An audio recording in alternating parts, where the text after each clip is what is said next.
गिरिडीह में जयराम मंदिर की चुनाव लड़ने की जवाब देना मेरे लिए कोई जरूरी नहीं। बहुत लोग लड़ना चाहते हैं, आप किसी और का नाम नहीं बोल रहे हैं।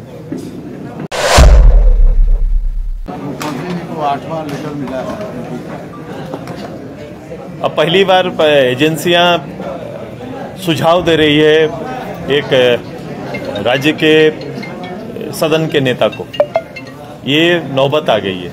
मैं पहले से ही कह रहा था कि जो भी एजेंसियां बनी हैं वो राज्य सरकार या देश की एजेंसियां जो भी है उनका सम्मान, चूंकि हम ही लोग का निर्माण किया हुआ एजेंसी है। इस राज्य को और देश के चलाने में अलग अलग एजेंसियों का गठन हुआ ताकि पारदर्शी रूप से चीज़ों को आकलन किया जा सके और उसकी अपने अपने दायित्व क्षेत्र है। कभी कभी ये आरोप आप पर भी आ सकता है। ये आरोप अगर आप तक आते हैं तो आपको स्पष्ट करना चाहिए, ना कि इससे भागना चाहिए और ना इसको पॉलिटिकलाइज करना चाहिए। इनकी पूरी तैयारी इसको राजनीतिकरण करने का रहा है।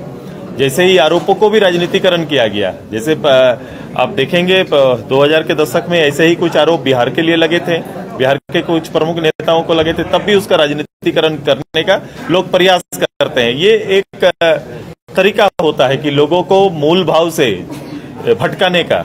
लेकिन ये आरोप शीर्ष नेताओं पर है, तो शीर्ष नेताओं को एग्जाम्पल पेश करना चाहिए, उदाहरण पेश करना चाहिए कि कभी भी कोई भी आरोप लगे तो मैं उसको स्पष्ट कर सकूं। ये सरकार स्पष्ट करने में नहीं बल्कि अपने नियम और नीति या फिर अपने राज्य सरकार की शक्तियों का दुरुपयोग करके अपने भ्रष्ट लोगों को संरक्षण देने के लिए कुछ निर्णय ले रहे हैं जो उल्टा पड़ेगा।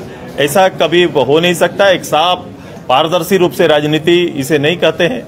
इसे हम लोग पहले भी कहे हैं कि ये केवल ये प्रदेश और प्रदेश की सरकार केवल खुद के लिए चला रहे हैं। राज्य की जनता से इसका कोई सरोकार नहीं और इसका परिणाम भी दिख रहा है आपको। राहुल गांधी आज से शुरू कर रहे हैं।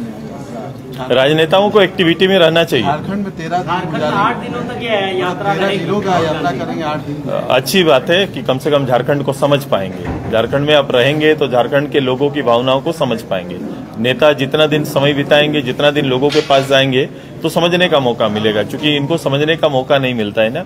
ये कभी नीचे से संघर्ष करके नहीं आए तो ऊपर से ही आपको नीचे जाना पड़ेगा।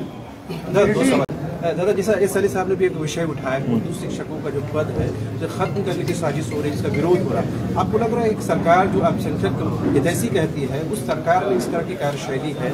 वोट, केवल वोट चाहिए उनको। अल्पसंख्यकों का वोट चाहिए, रिजर्व वोट चाहिए।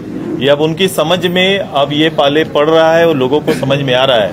अभी ये आपने देखा सरफराज साहब का इस्तीफा, पूरे अगर ये में ऐसी सिचुएशन राजनीतिक आ जाए, उसी के लिए एडवांस तैयारी किया गया। उसमें भी सबसे पहला बलि किसी का चढ़ा तो अल्पसंख्यक परिवार के ही हमारे सदस्य का चढ़ा है।